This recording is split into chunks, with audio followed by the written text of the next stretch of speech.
George Radcliffe, please.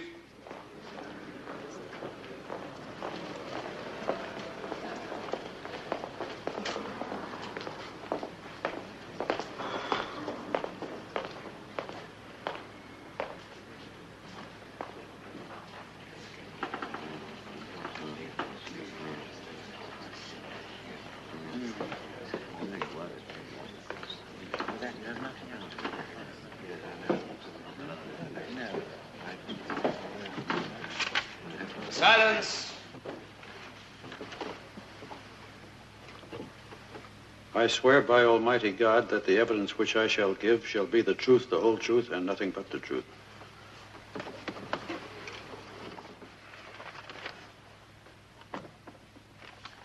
Mr. Radcliffe, you are a citizen of the United States, are you not? Yes, I am. And you have been living in London how many years? About 5. During which you have been, and still are, an executive of the Jason Root Air Freight Corporation. An employee, sales manager. Mr. Radcliffe, on the night of Wednesday, the 1st of September, you were in the offices of Jason Root's Air Freight Corporation. Yes? You had been asked to work overtime? No, I was doing some personal work. You had not been asked to work overtime? Employees never worked overtime unless they volunteered. It was company policy. Did you know that upon that evening, an unusually large sum of money in cash would be turned in by drivers who had made COD collections that day? Anyone who had been in the main office any time during the day could have known. Anyone? Well, how anyone? Daily shipment information was posted on a bulletin board. And anyone reading that bulletin board would have known that over £60,000 in cash would be on the premises that evening. Anyone who could decipher the code we use in those listings.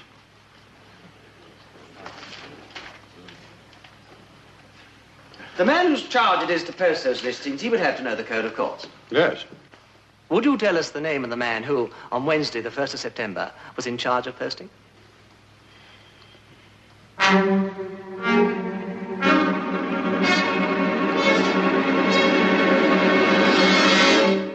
Donald Heath. Would you speak a little louder, please? Donald Heath. And so, on the evening of Wednesday, the 1st of September, there were 3 known persons on the premises. Yourself, the deceased, and Donald Heath, an otherwise disinterested employee, one prone to error and absenteeism, who, on that particular evening, had volunteered to work overtime. It had nothing to do with the money. I had to work overtime. I had to try and make it up. I was trying to catch up with... Silence.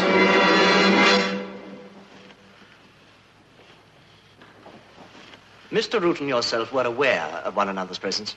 Yes, he dropped in my office. Did Donald Heath also drop in? No. No. Mr. Radcliffe, you saw Donald Heath at his desk in the main office. Yes. Did you speak to him? No, his desk was at the far end. And when I passed through, he was bent over as if... You did not pause as you passed through? No, I went right to my office. I'd run out to grab a sandwich. I knew I wouldn't be getting home till pretty late.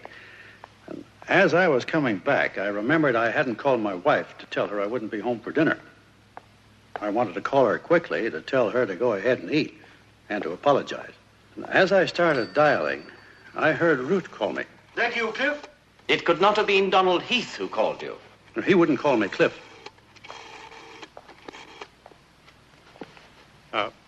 Martha? Guess who didn't come home for dinner tonight? Well, I thought I'd better work over my market reports from the States. One of these days you're going to lose your pants. Not me. I use my wife's money. You Americans have no scruples about your wives going without their pants. Oh, I don't know. A couple of hours. Maybe less than that. I always like you to wait up. Bye. Had your supper? Oh, I had a sandwich. I had to wait for those CODs. Did they come? Would you like to help me count them? Come and see how it feels to stand in cash up to your... Don't rub my nose in it. Come into my office and have a drink before you go, eh? Okay.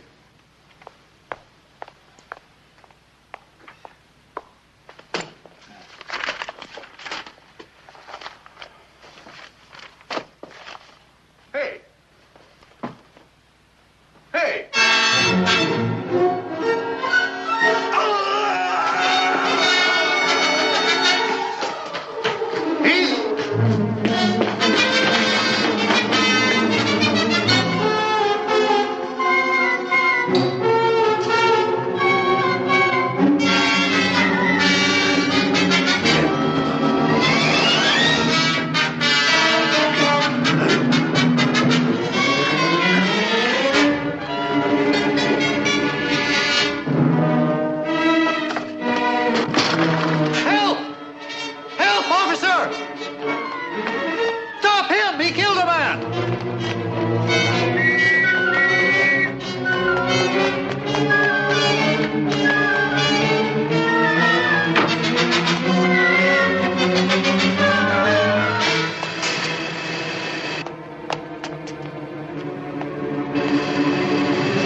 You pursued the man.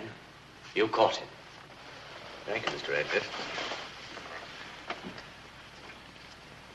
Mr. Radcliffe, when you came upon Mr. Heath down there in the boiler room, did he have anything in his hand? Yes. Would you tell the court? A bottle. He was not holding a satchel containing 60,000 pounds? No. Thank you, Mr. Radcliffe.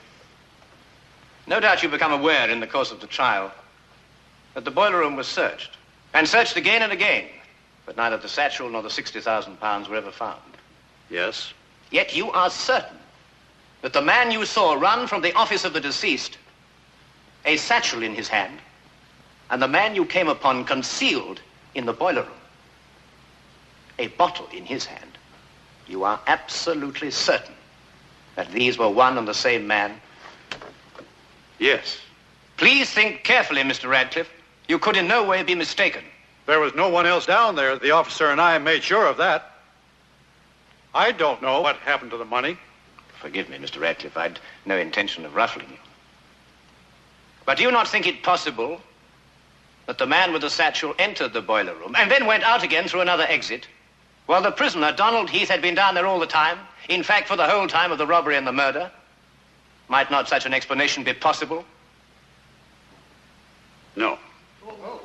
Well, then, you may as well step down, Mr. Radcliffe.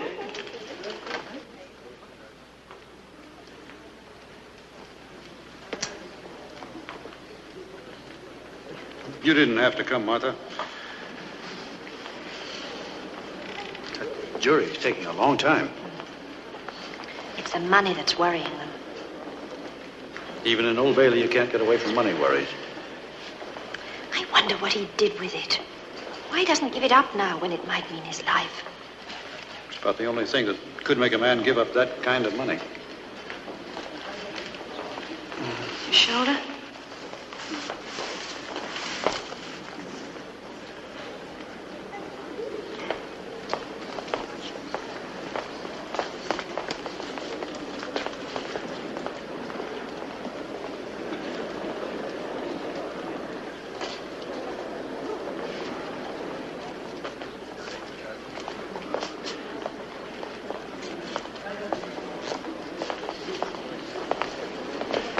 Quite a deal. This could be it, Martha. Who is he? My future partner. If nothing goes wrong.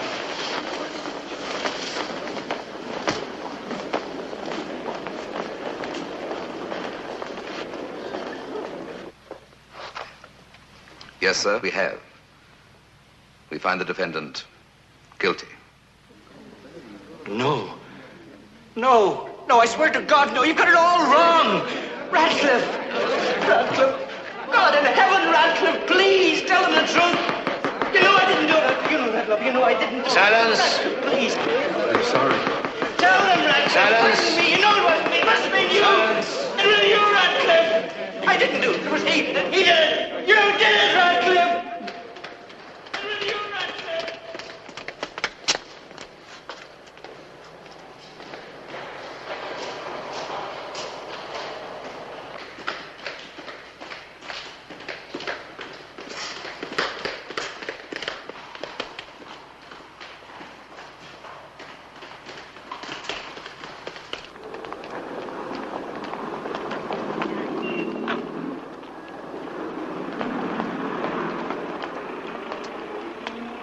Cliff, let's go home.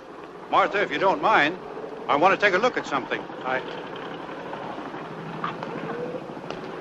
want you to see it, too.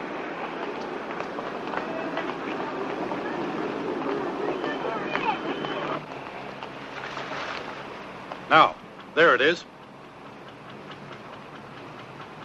That whole string of buildings, beginning with that dark one and running all the way over to where that white ship lays. That's what I meant when I said quite a deal. It now belongs to International Freight Forwarding. But if we can pull off this deal... We? Morris Brooke, the fellow I talked with in court today. He's in a position to... He can take over International, but he needs someone to put up a certain amount of...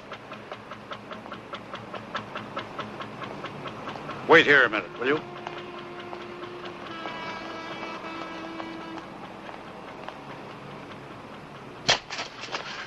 What do you want? Why do you ask? You were following me. You were in court. Yes, I have been following you, haven't I? Why? Simply drawn, Mr. Radcliffe, irresistibly and all that. What are you? That warms it, Mr. Radcliffe. It's been years since anyone cared enough about Jerry Clay to ask him what. I'm a counsellor at law. Take it, it's worthless. The bar retired me. What do you want? To thank you for your superb performance in court today. How admirably you told your tale. Standing there like truth carved in brass. No, I assure you my interest is purely professional. They can't retire a man's interest, can they? No, that they cannot, Mr. Radcliffe. Reduce me to earning an honest living as a handyman of all things. That they can do. But reduce my interest in... In what? Well, I've often wondered, what does a man do after he's condemned another man to life imprisonment? Does he take tea? Go to church? Make love? I have this compulsion to watch a man's behavior at such a time. You might call me a kind of intellectual peeping Tom. You... Cliff!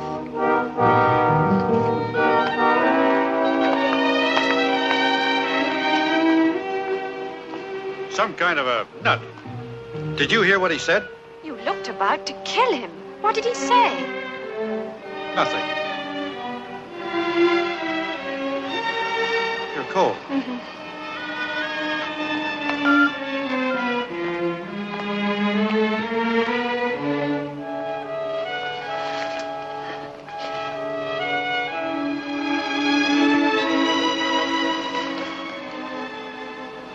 I'm warm now, with your arms round me. Are you tired of living the way we live? No. You don't mind always going without everything? Oh, I have some things. You know, we're talking about two different kinds of having. I've never minded being without what you call everything. I have. Yes, I know. It's almost over. This being without. Thanks to International and Morris Brooke.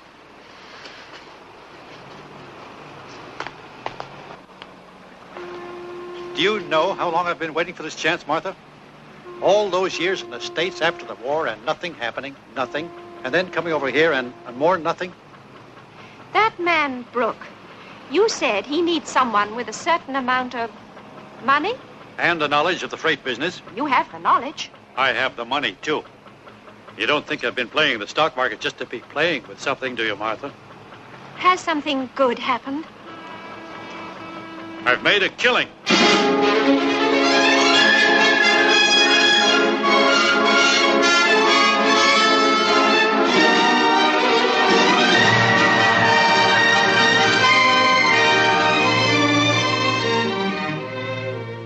I put your plane ticket in your briefcase, Mr. Radcliffe. And as usual, our Mr. Collett will meet you at Orley. Oh, the conference is being held at 25 Rue d'Astorge. I put it in your notebook, along with some other reminders. What's this name? Castor, as in oil. He's the bandit who's making this air freight brotherhood meeting necessary. I put skids beside his name, meaning put them under him before he undersells you and all your decent competitors out of business. Good evening, sir.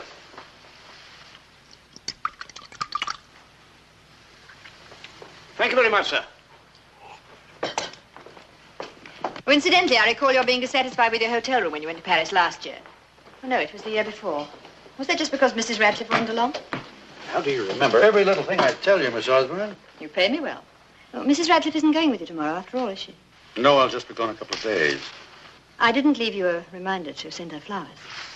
No, you don't have to remind me to do that. I know. I have that kind of wife. She has that kind of husband.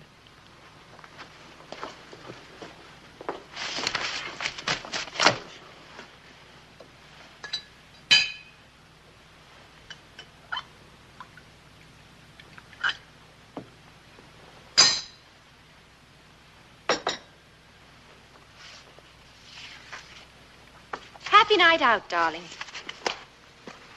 Well, have I forgotten one of our anniversaries? Oh, Miss Osborne wouldn't let you. I gave her a complete list 5 years ago, the very day you hired her, to be exact. And I add to it from time to time. You look mighty special tonight. Mm-hmm. Something on? No, pure lark. Care to indulge me? Is that a crow's foot right near your left eye? Well, take me somewhere elegant and dim and tell me it isn't. I was kidding about the crow's foot, but you do look a little... are you upset underneath all that finery? Oh, no. No, I'll wait until you finish up, and then we'll go and have dinner and... And then right home. Relax and read about world tension. I've got to go through some of this before we leave.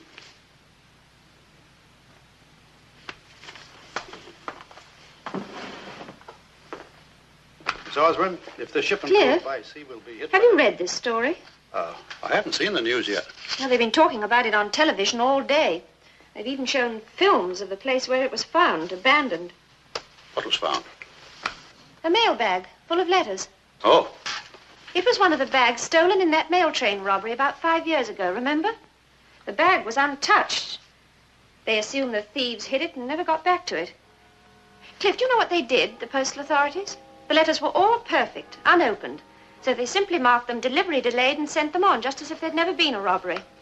Very British. Miss Osborne, send a wire to the Merchant Bank, Seattle, Cliff. and tell them the... One of those letters was for you. Did you bring it? No. Why not? Are you going to be angry? Because you've opened it? Oh, Cliff, I resisted it for hours. But there it was, and the newscasters were drumming about it, and it was addressed to our old place. What was it, a bill? No, it was very personal. Better check that portion before you claim it's been paid. I may be mistaken. It was about the murder, Jason Root's murder.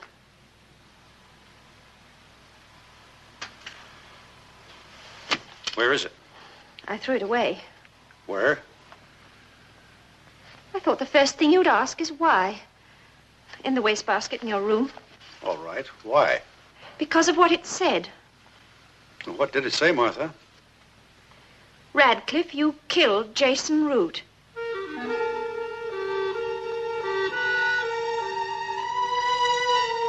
I have no feelings for Heath. Let him rot.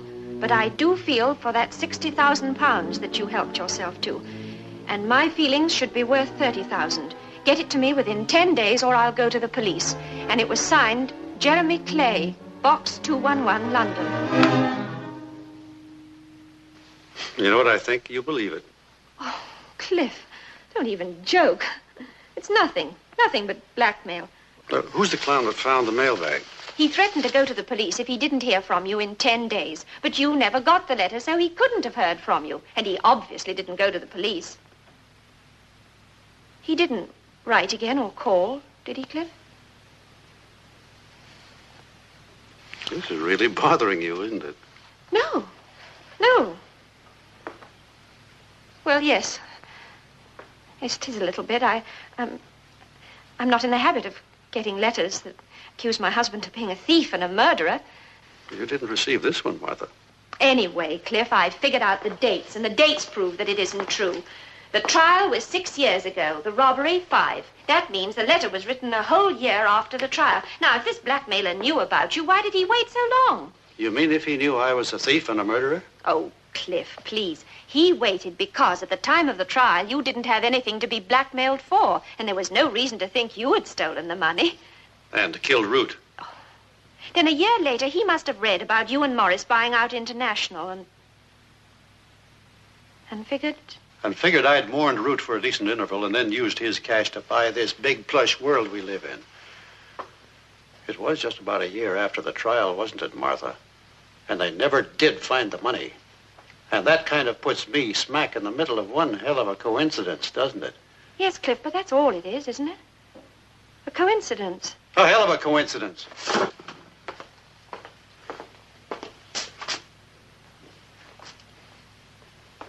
Dinner at the club all right with you?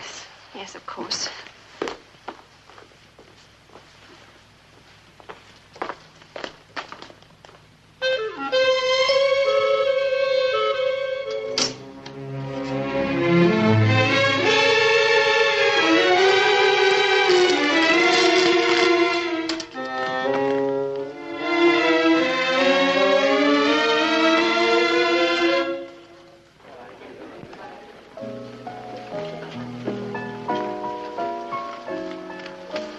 Will we have to wait?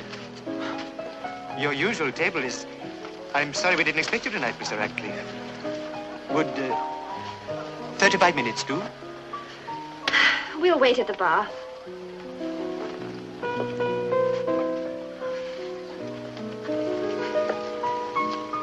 Oh, you care to? Thank you. Thank you. The usual? Yes, sir.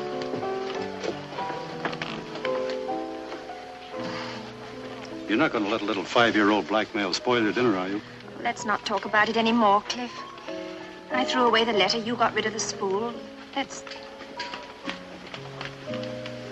think we better go right home and talk a lot more about it, Martha. Mr. Radcliffe? Drinks, Cliff. Well, hi. Your old friend, Mrs. Harris, would love you to join us at the dark end of the bar. I'm Cindy. Lily's here. We were just going to finish our Let's drinks. go over and say hello, Cliff. She'd be awfully hurt if we... Shatter, but never show it. She shatters only internally, rather like a mine.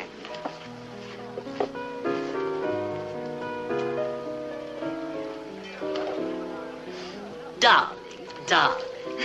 Nobody told me you two would be free tonight. Well, how are things in paradise? Oh, did you meet my Mr. St. John? Manfreda, these are my Ratcliffes, George and Martha. Buy them drinks. No, we have... Oh, Man is my latest young man. I support him while he writes his ponderous little plays, and in return he keeps me from growing too old while my husband does the diplomatic circuit. Have you heard from him lately, Lil? Only by check. Isn't it terrible of me? I love having everyone suspect everything. Do you suppose I do it to feel superior? I mean, knowing I'm innocent and watching all those inferior people suspect the worst. Suspicious people are inferior, aren't they? No. Not all. Not to begin with, anyway. Well, believe it or not, I am innocent. All I've really been doing with Manny is trying to get him to write one of those angry dramas about young people fighting out their problems on a mussed bed. I deplore anger. The most I allow myself is petulance. Admittedly, it's somewhat feminine, but then feminine emotions are easier to understand. Don't you agree, Mr. Radcliffe? I don't know. My wife doesn't get emotional too often. Be quiet, Manny. Buy me a drink. Shall we dine together? Just the four of us. We were just on our way home. Well, just the three of us. Well, Cliff has work to do. He's going to Paris in the morning. You're not going? No. Oh, well, of course, we'll do a bit of shopping together. I'll call for you about 10-ish. And while we're shopping, you can tell me about all this. Nice. Going already? Good night, Mr. St. John. Cindy.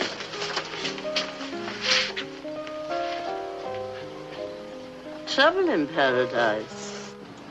Why didn't you call me at the office as soon as you read it? Read what, Cliff? Oh, you know, that letter that accuses me of being... Oh, really, Cliff? I'd forgotten all about it. Martha, you had that whole letter memorized. You must have read it over and over. Why didn't you call me about it? I didn't think I should read a thing like that over the phone. Martha, look at me. Look. Do you really think... Oh, of course not.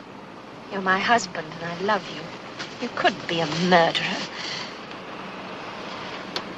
Because you love me.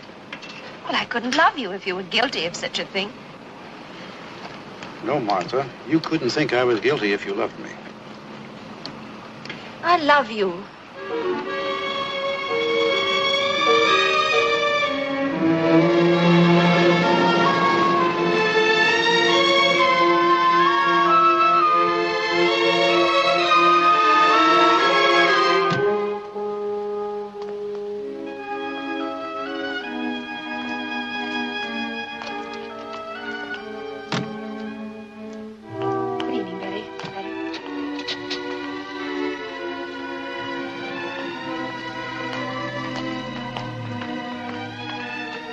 Martha.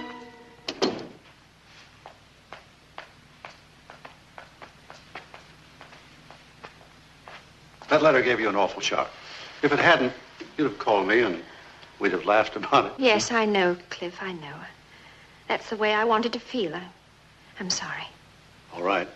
It wasn't a funny letter, and if anybody got a hold of it... Oh, no one will. Please, Cliff, let's never mention it again. Let's simply forget. No, we won't forget it. Until you're convinced that it's nothing but what it is, a rotten... I am convinced, Cliff. You've convinced me. Look, Martha, this whole business has been dead for years. Even the fellow that wrote that letter, he never even followed it through. It's all dead, and you've got to kill it, too. Do you think I ought to go to the police about it? Blackmailers have a terrible edge. No matter what they say, everybody believes it just a little bit. What do you think that kind of suspicion would do to me? My business, my life, everything. I'm not going to let it happen, Martha. Nobody's going to let that happen. Understand that?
Martha? Cliff, you have to be up early.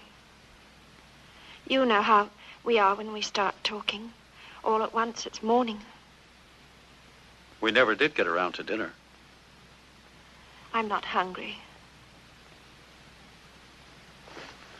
Why don't I bring up some sandwiches and we'll sit and talk and... No, Cliff, please, I can't.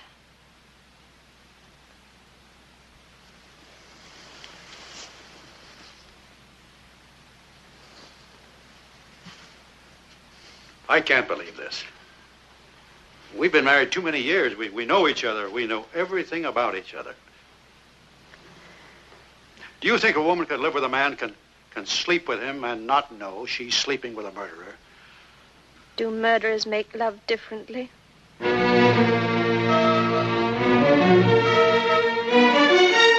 Cliff.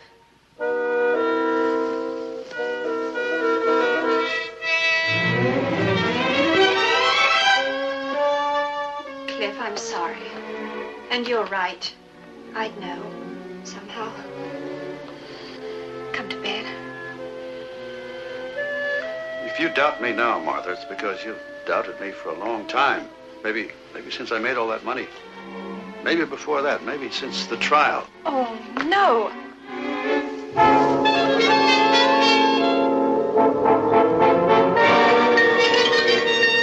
George Radcliffe, please. What's the matter, Martha? Nothing. Nothing, Cliff.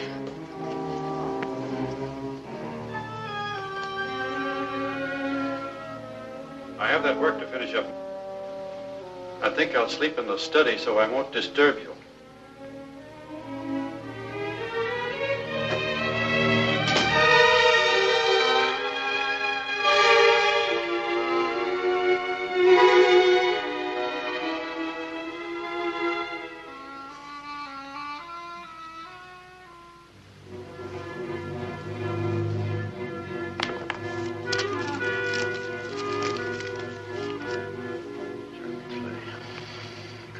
Clay.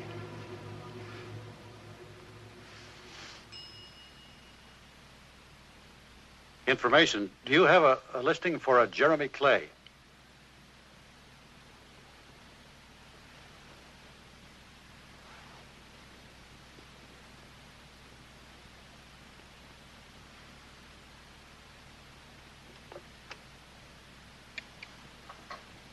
Well, thank you. Thank you for the information. Good night.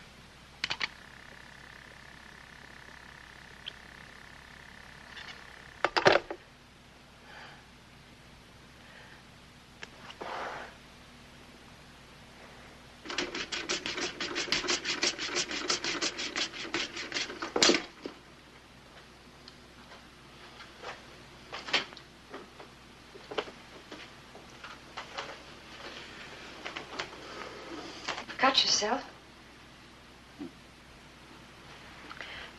Why don't you use an electric razor? My father gave this to me on my 13th birthday.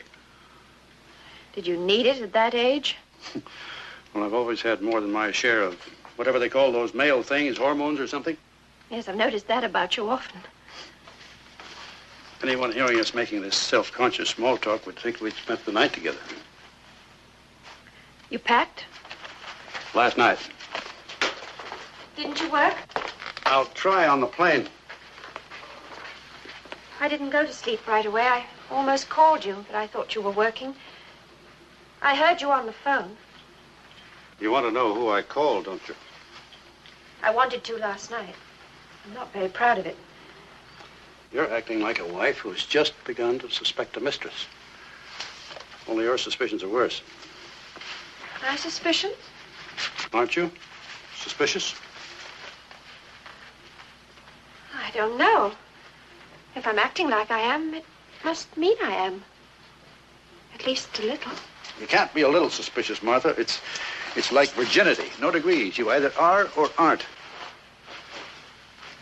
Cliff, I'll cancel my shopping with Lily and go with you to Paris. I want to be with you. No, I think you need a few days alone to think.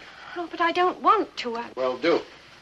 And before I get back, have it all straight in your mind, get your mind all cleaned out. Oh, yes, I will, Cliff, I will. I don't know if you will, but you better try. Martha, I don't want to have to prove anything to you. I resent it. I want you to believe me. I don't need proof. Sometimes we all need proof, even if we shouldn't.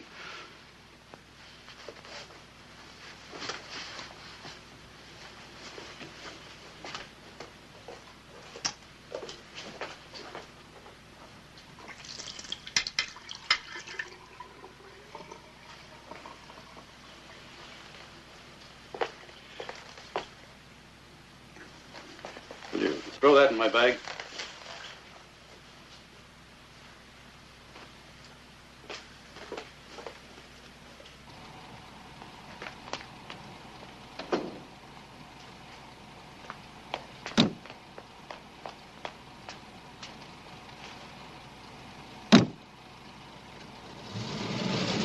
Well, of course, you haven't told me the whole thing, Martha, and I don't blame you because heaven knows I talk.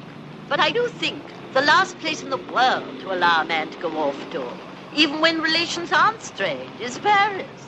Of course, being a woman, all I know about that side of Paris is what men tell me. But if I had a husband like George, if I even knew a man like George, I'd be on the next plane. George is in that taxi, Martha.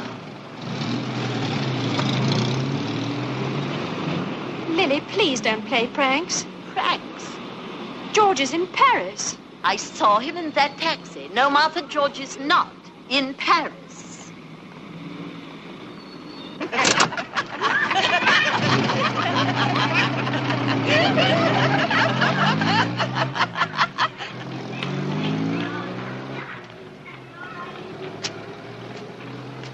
What do you want?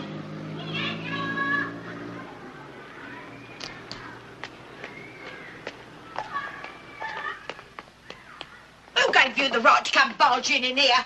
I was given this address for Jeremy Clay. By whom, may I ask? Someone helpful. Pity we can't all be that way. Helpful, that is. I can help you. Follow me. Thank you.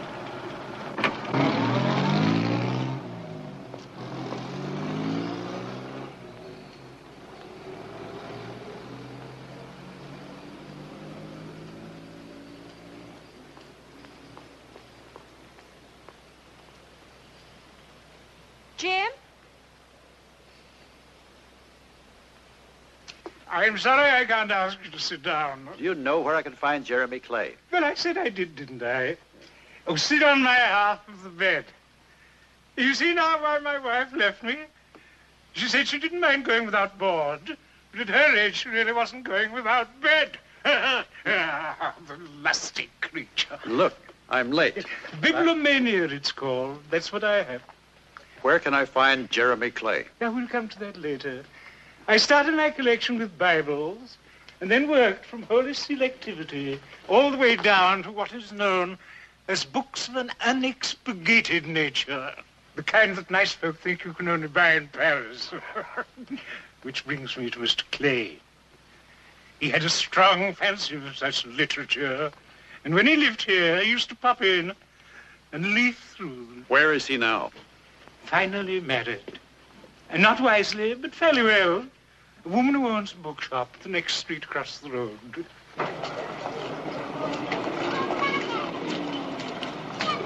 Lovely object.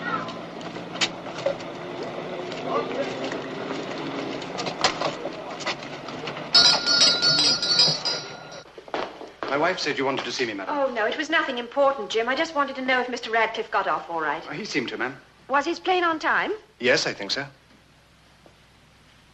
Did you see him board the plane? No, I let him off at the check-in. Oh, yes, thank you, Jim.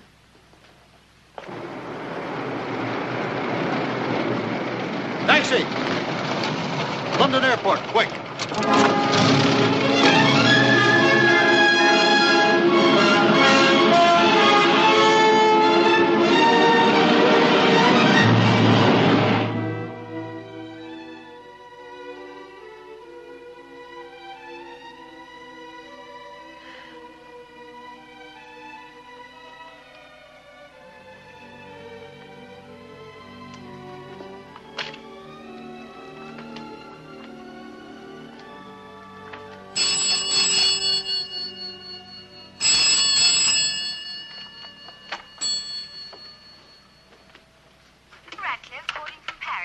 Yes, all right, Betty, I'll take it. Hello, Cliff. No, I was awake. How does Paris feel? Well, you're the sort of man who should never go to Paris without a woman.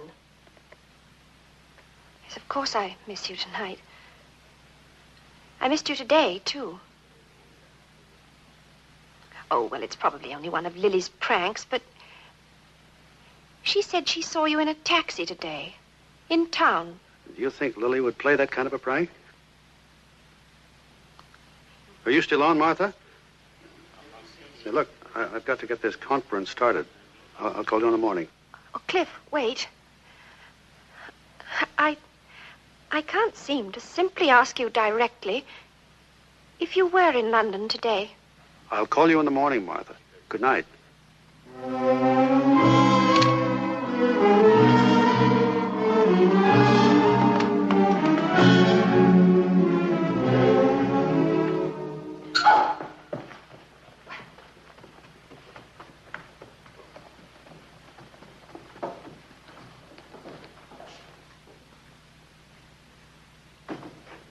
Yes, Betty. That gentleman is here, madam. Mr. Radcliffe's associate. Mr. Brooke? Yes, madam.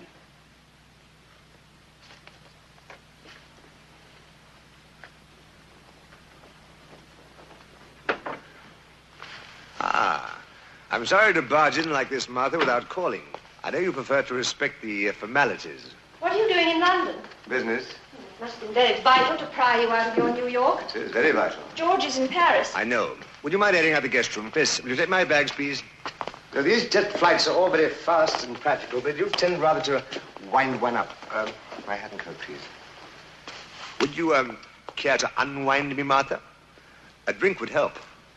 Betty, when you've aired out the guest room, would you bring down my robe? It's a little chilly down here. Yes, madam. Some people manufacture their own chilliness, the way others generate their own heat.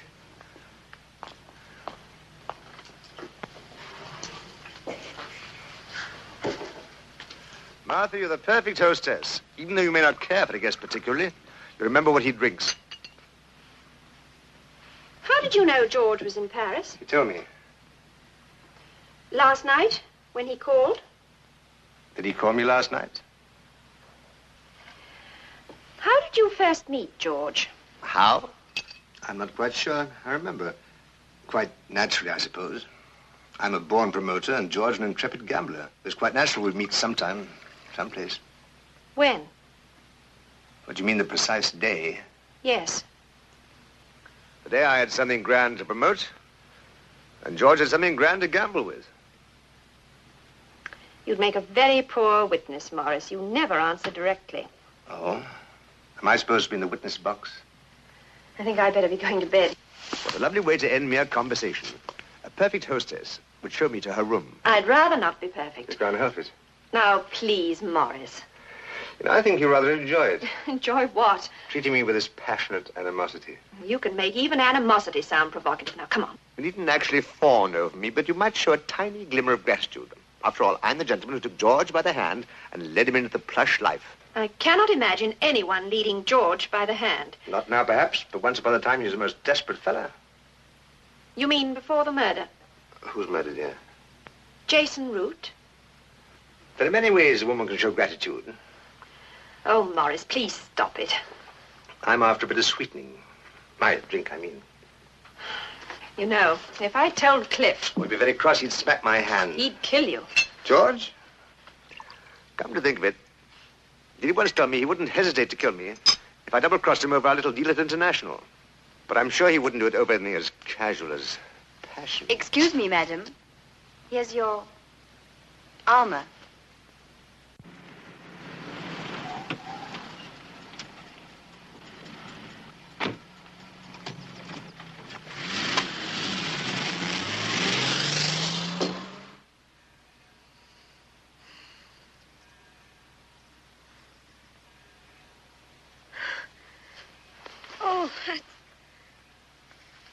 I thought... That meeting can be finished any time. This has to be settled now, Martha. Finished. That's why I came back. Oh, I feel so bad.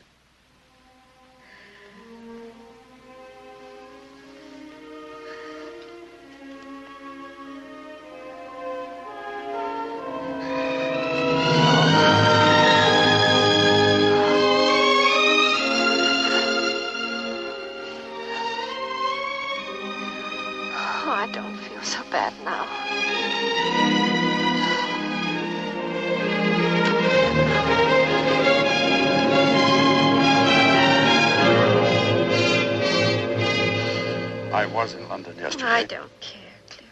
I was looking for Clay to make him... Oh, don't talk. To make him admit he was lying when he wrote that... You know he was. Well, admit it to you. Did you find him? He wasn't there. You'd like to hear it from him, wouldn't you? That's the kind of proof that would convince you, isn't it? No. No, I feel convinced, Cliff. I feel convinced now. That letter wasn't enough to do this to you, Martha. You've always thought I killed Root. No, no, Oh, please, please, don't. Don't move away. I won't. If you don't want me to. I love to hold on to you, Cliff. I love you. Always have. I always will. I promised. That first time, when we rented the little cottage in East Hampton. West. Was it West?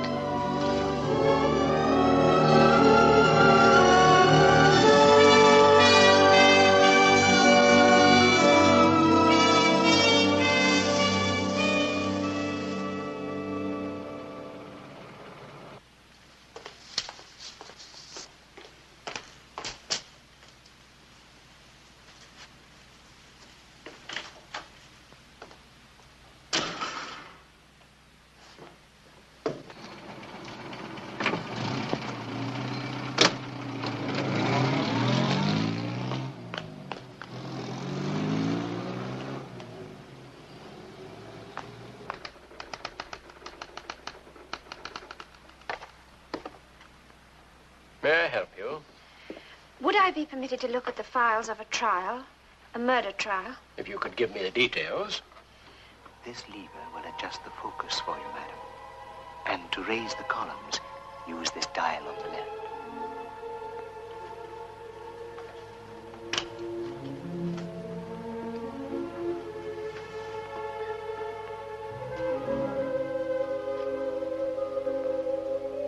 You did not see Mr. Radcliffe return to the office?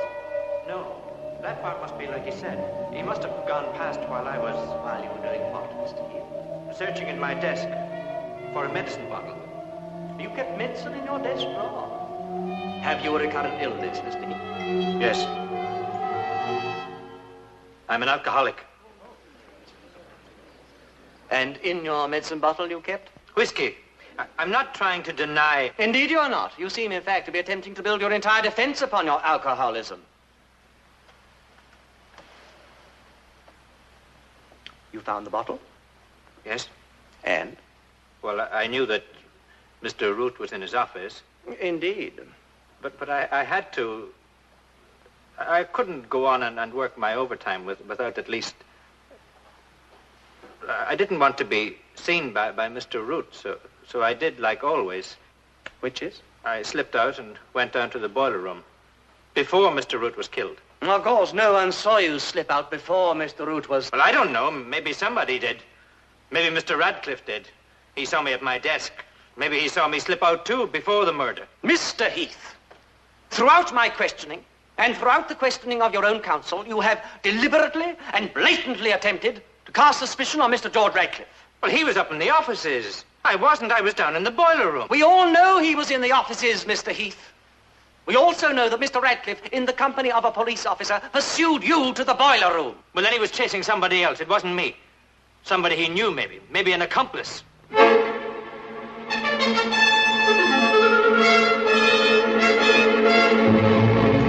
that must be it. Him and this other man. Mr. Heath, are you asking this court to even consider that George Radcliffe could be involved in a plot to rob and murder a man who had been a great friend and, as we all heard, a friendly benefactor?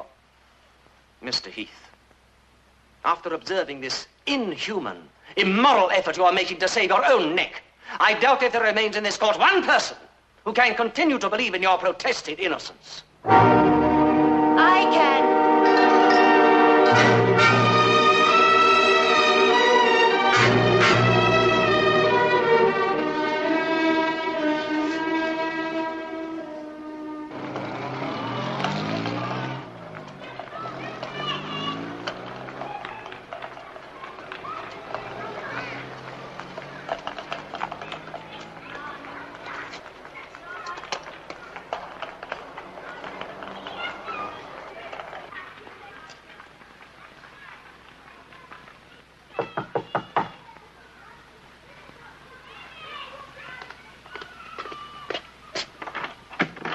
Yes?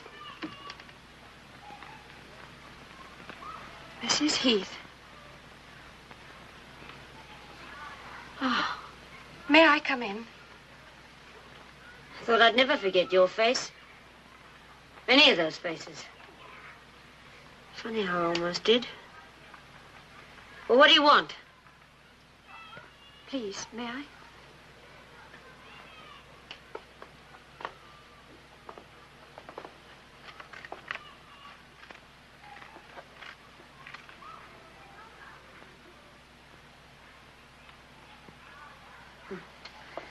I thought nothing had brightened this place, except Donald walking in, free, cleared. But I was wrong. You brighten it.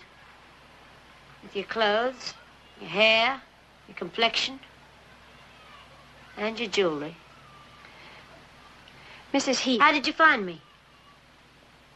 The welfare people. Oh. I didn't live here at the time of the trial, you know. We had a nice little place in Streatham. Donald's never seen me here. Would you like your husband to see you in a place like this? Or what do you want? I want you to tell me something. As a favor? No, I'll pay. What do you want me to tell you? The truth. You can't buy that. I know. Want some tea? I always drink tea when I feel like being sick. Donald tried to keep things down with whiskey. Mrs. Heath, your husband's in prison. He may never get out. If you would just tell me... I mean, if you know, and if you can believe me when I swear I'll never tell anyone. If you would just tell me... What? Your husband... What? Was he... Was he what? I'm sorry, I can't... Can't seem to be able to say it? Why can't you ask me that simple question? Was my husband guilty? What does it do to you to have to come here and ask me that? Does it make you want to be sick? I'm sorry, Mrs. Heath. What's going on, Mrs. Radcliffe? Why do you come here asking these questions? Something happened to open up an old sore? I have no... You were in court. You heard everything. You saw my husband weep. Now, those tears washed away his manhood, what was left of it. But they also washed him clean. Innocent. Women know innocence. Now, your husband didn't weep. He sweated a little.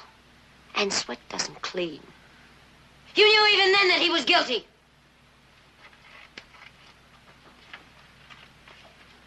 Women know guilt, too, you know. Well, if you've lived with it all these years, why can't you go on anymore? It never even crossed my mind.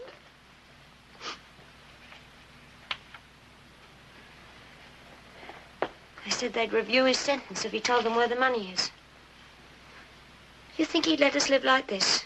In this garbage pit if he had that money? You think he likes jail? If he knew where the money was, if he could touch it, he'd tell. Donald would tell. He's cured, you know, of that drinking business. He's got a half-nice color to his face. Like when I first knew him. I guess your husband's got a nice color to his face all the time. The money he's got. You can buy sunshine, even in London. What are you throwing away there, Lucy? You have to believe your husband's innocent, don't you? You have to blame someone else. I blame the rats. Here, look. Hungry rats always get the bait without getting caught.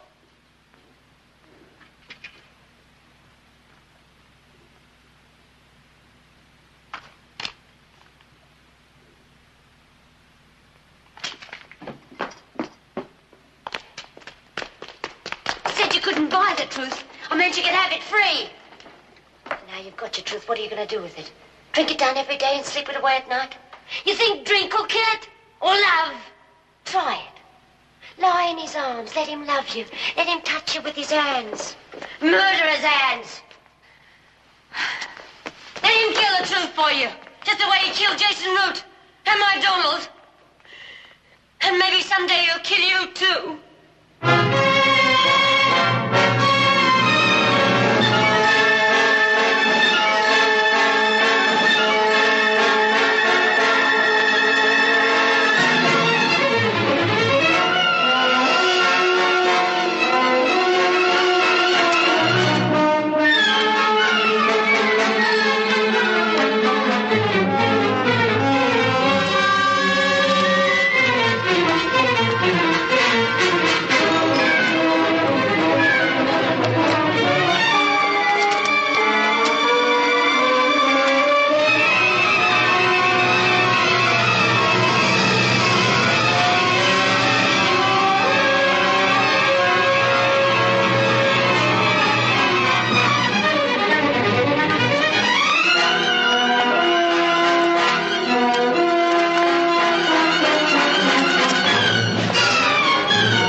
What are you doing in this place?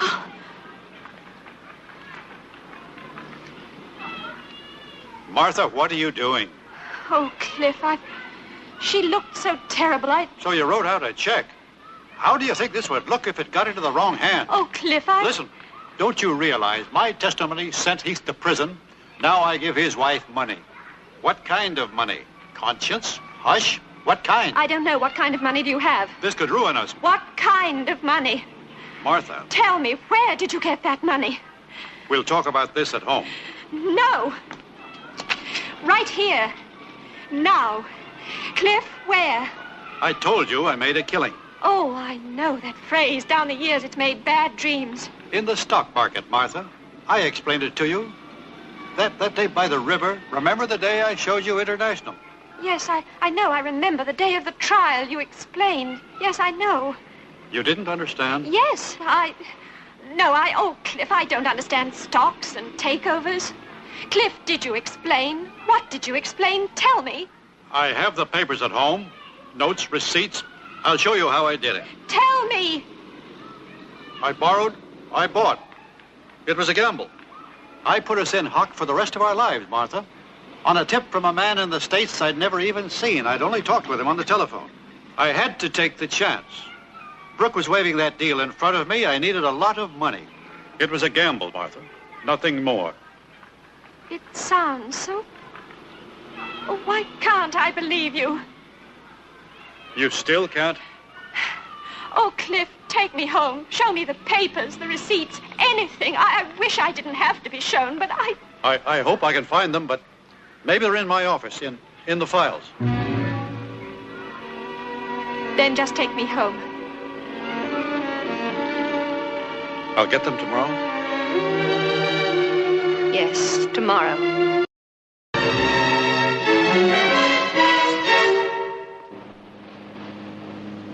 Suppose I can't find those papers. Well, we'll just forget the whole thing, won't we? Will you? No. What will you do? I don't know. I know. You'll go on searching, talking to people like Mrs. Heath, maybe even the police. You'll kick up enough suspicion to get the case reviewed. Nobody will ever be able to prove I killed Jason, but while they're trying, I'll be destroyed. We'll be destroyed. I just can't let you do that.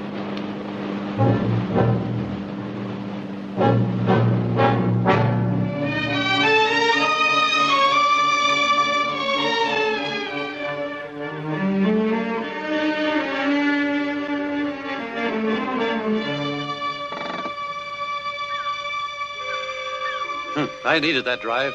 The old American cure-all, a long drive in the country. Want to stretch your legs?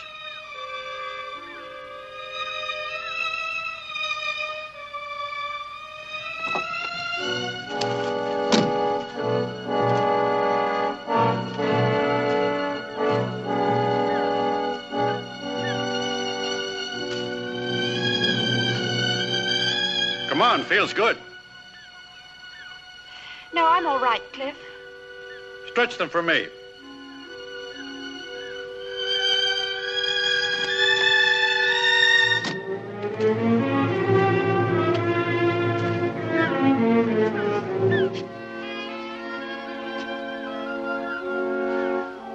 Come on, Martha.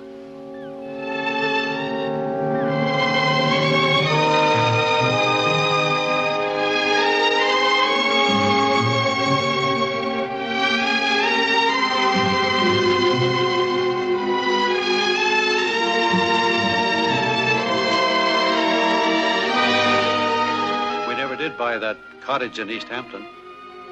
West. Remember how we wanted to own it? A place to run to if we ever had to run.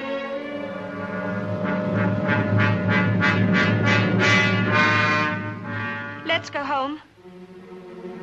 There's no hurry. No, I want to.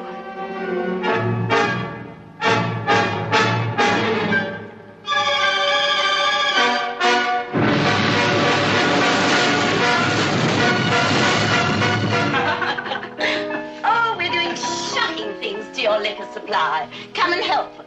Hope you saved a stiff one for me. Where's Martha? Lily. No, George, you may not come with me.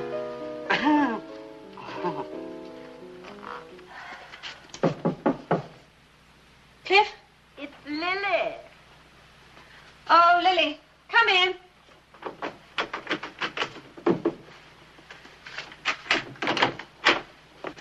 Locked bedrooms always make me feel guilty. All right, darling. Yes, I'm just tired. But you're not going to bed at this hour, are you? No, I'm going to soak. I suppose I didn't see George in a taxi after all. Did I? It was George. You go soak. I'll just sit somewhere and we'll talk. Oh, I don't feel like talking, Lil. That psychoanalyst I went to in 35, you didn't know me then. He always said, when you don't feel like talking, well, I don't remember his exact words, but he implied that a fear of talking had something to do with the fear of giving. Sexually, that is.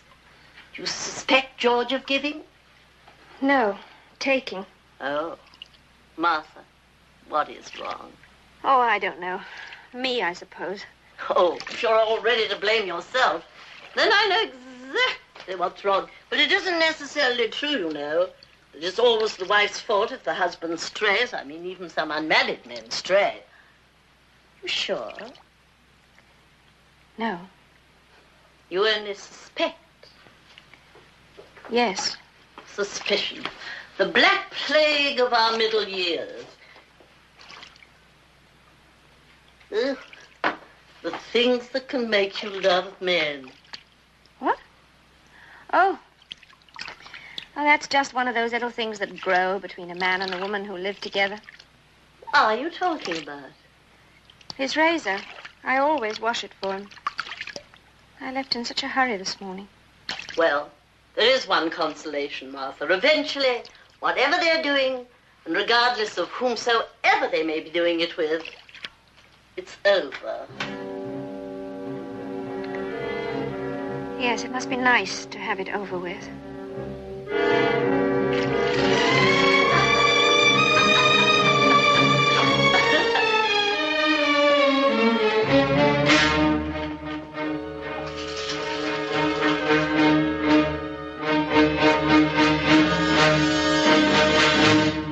Lil, do you mind? You'd like me to go? You're wonderful, Lil. Well, I'll call you in the morning, darling. All right. Perhaps even before morning.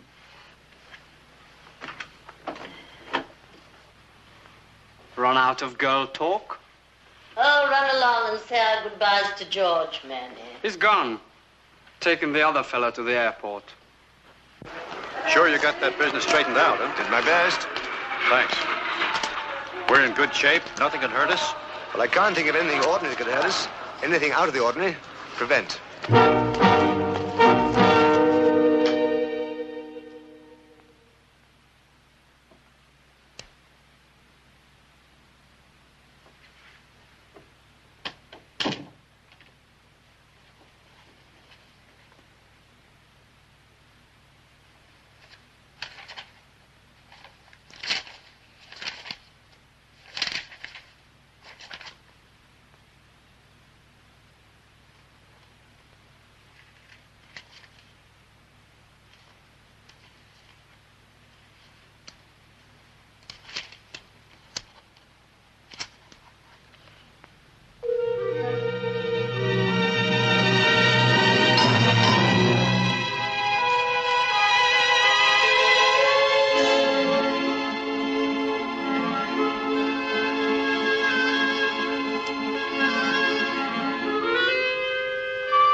help me.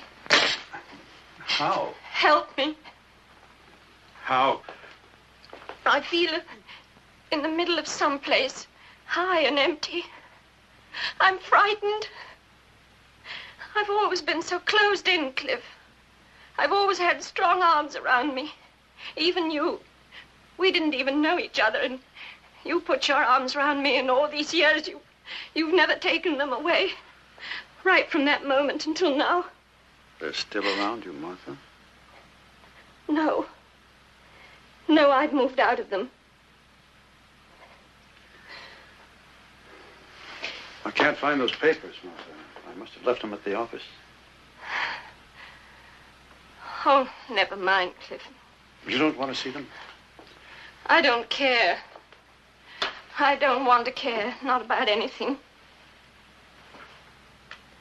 A little while ago, for just a moment, I even thought I might kill myself. Stop it! I know you, Martha. You couldn't do that. That wouldn't make things right. And you have to have things right. You want Donald Heath to be freed and the real murderer put away. And you think I'm the real murderer. So you won't slit your wrist. You'll turn me in. I don't think I could. Not tonight. Maybe not for a year, but it'll come. Do you expect me to live with that? I don't think I could turn you in, not even if I knew for certain. I'd find some way to live with it. Maybe you can live with it. I can't. Then I'll just have to find out for certain. How? Asking questions, raking things up like a ghoul in a graveyard?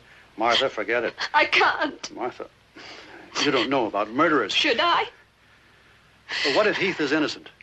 That means the real murderer has gotten away with it for 6 years. Do you think he's going to stand by and let somebody rake it up? Do you think he'll just let you... How do you suppose he'll protect his freedom? He'll kill me.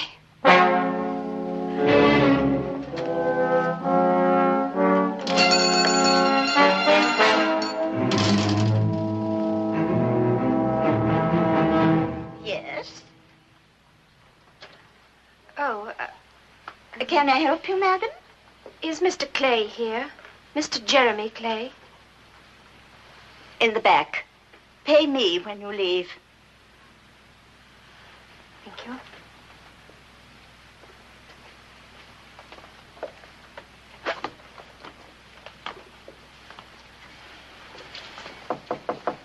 Come in.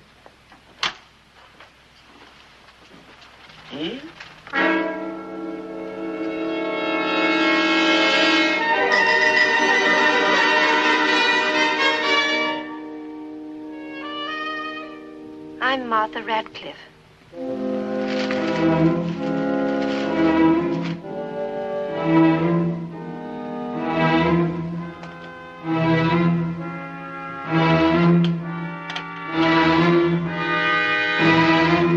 We received your letter.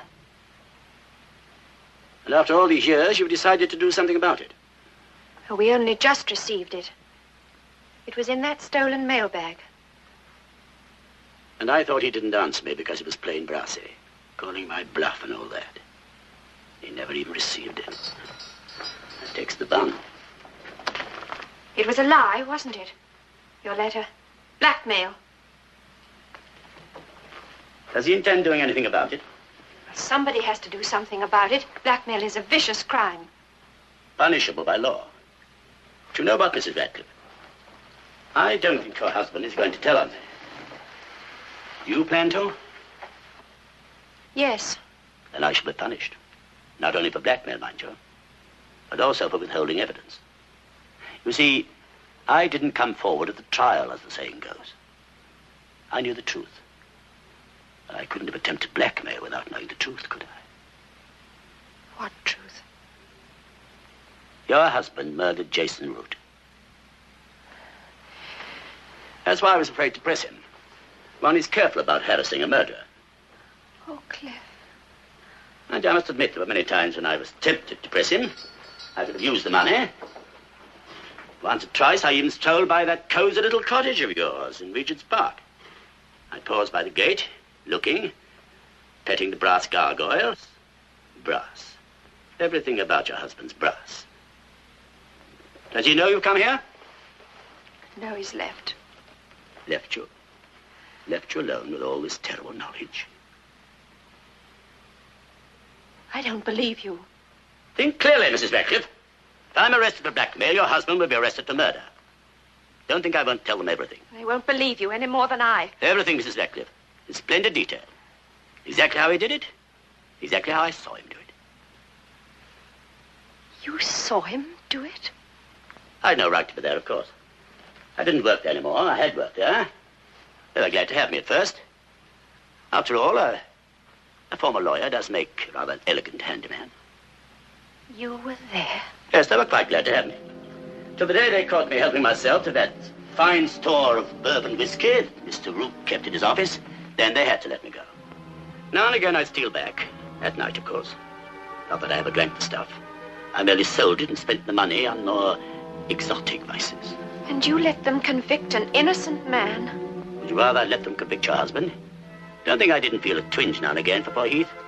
He told the truth there in court. Pity the truth always sounds so untrue. If he hadn't been so mad for a drink, he might have had me for his very own witness. You see, as I was stealing up the stairway, he was stealing down.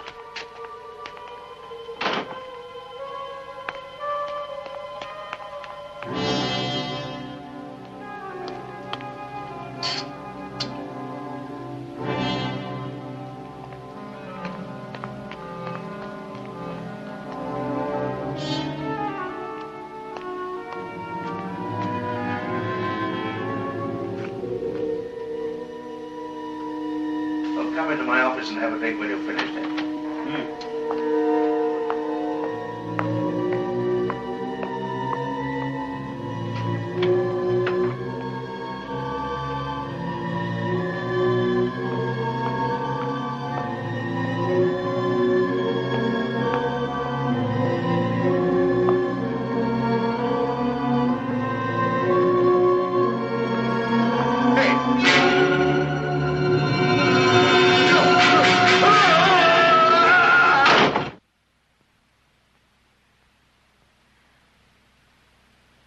Now what do you do, Mrs. Radcliffe?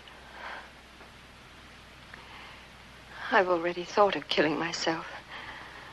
It seemed the easy way. To lie down in burning water. They say you don't feel the sharp edge. Now that is morbid. Why not forget it all, including my letter? I've no heart to rot in jail. I don't imagine your Mr. Brass has either.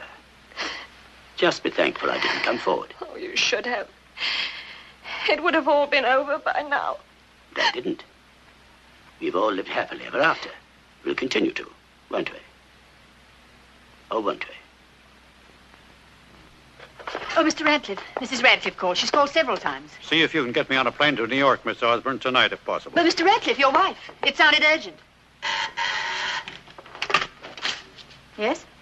Oh, yes, he did. Just this moment. It's Mrs. Radcliffe.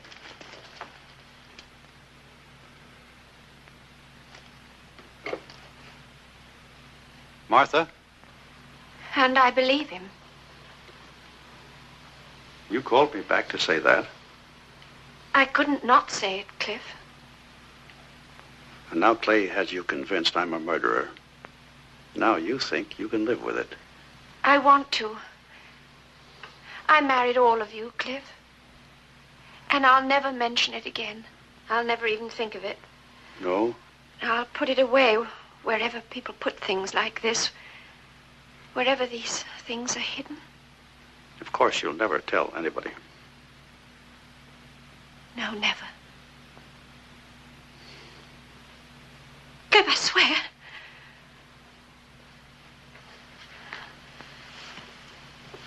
Oh, Cliff, stay. How the hell can any man live with a wife who might turn him in any time she damn well feels like it?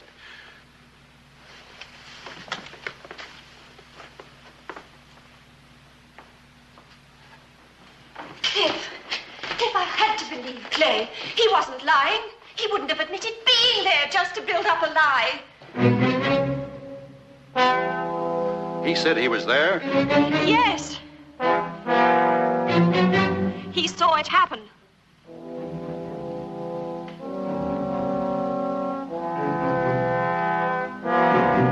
That's unfortunate for him.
торжественно отмечалась в Москве.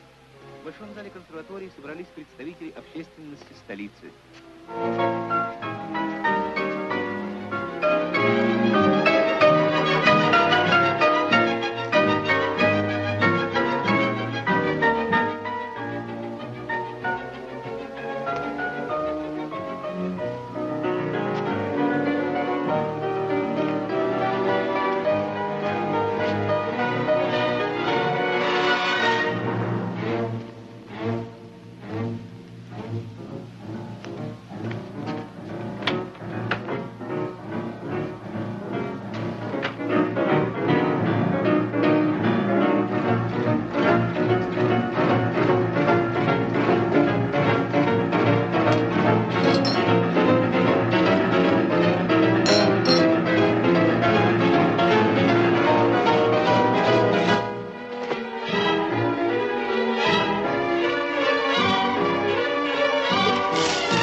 up to wound in the 15th minute.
Hello.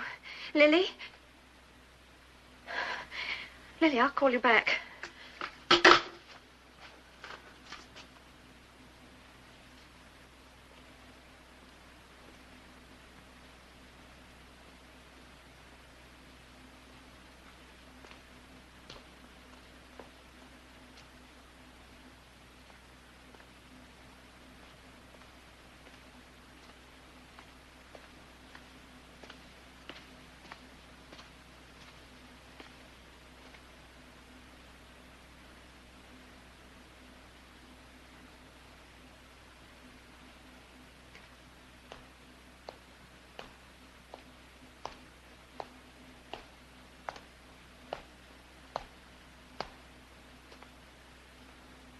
I came back.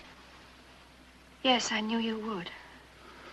I can't leave things like this, Martha. There's just too much to lose. Yes. You look very tired. Why don't you go to bed? Have some hot milk or a pill. Really put you under. I don't need anything, Cliff. I'm too tired to resist. All right. Good night, Cliff.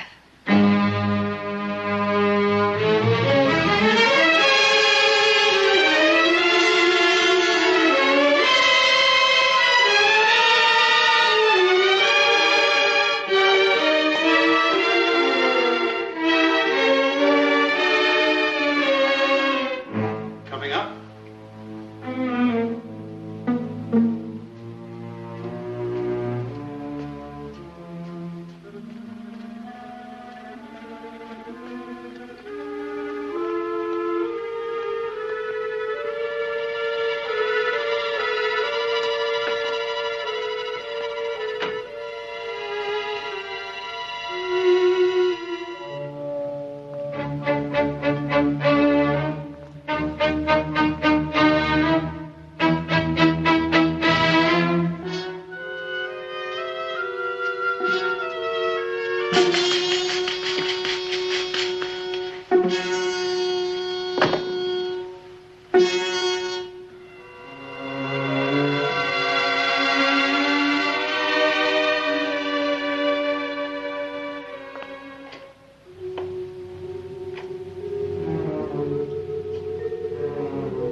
Oh, Cliff, I'm so sorry.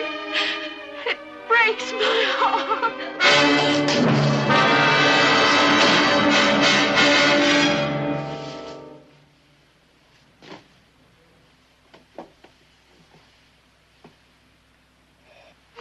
regret this. Telling you I was there was as good as telling you I'd killed Root. Then sooner or later you'd see. Then where would I be?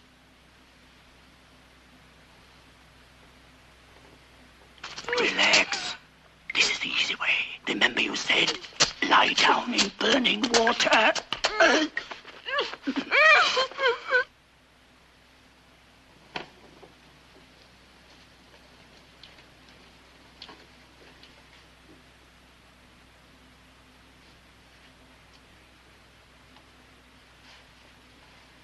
Oh, Lord, I wonder if women get naked when they kill themselves this way.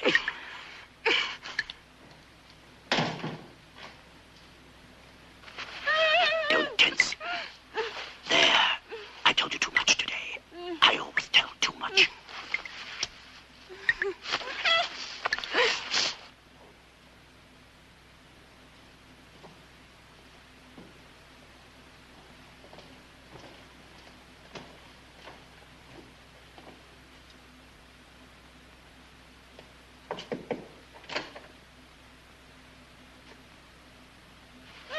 Let me get them under the water. No pain.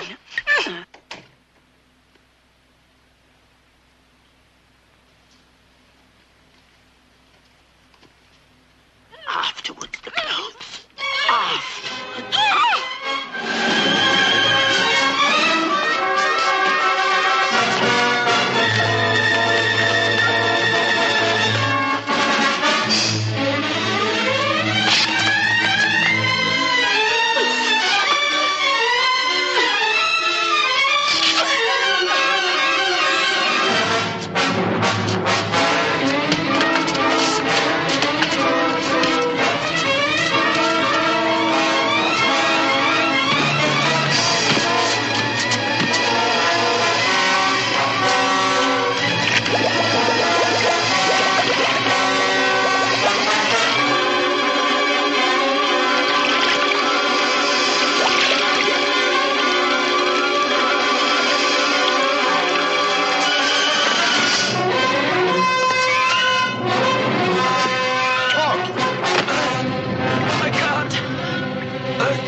I told her I was there.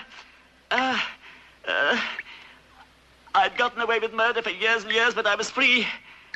I never got a penny out of it. Never got a penny out of it, but I was free. I tried to hide the money. When you chased me, I threw it behind the boiler. I threw it, but I missed. God, I always miss. The money burnt into ashes in the boiler. The boiler missed. By the boiler. I was so sure it was Heath. I condemned the wrong man. So did I.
Ladies and gentlemen, you now know who killed Jason Root.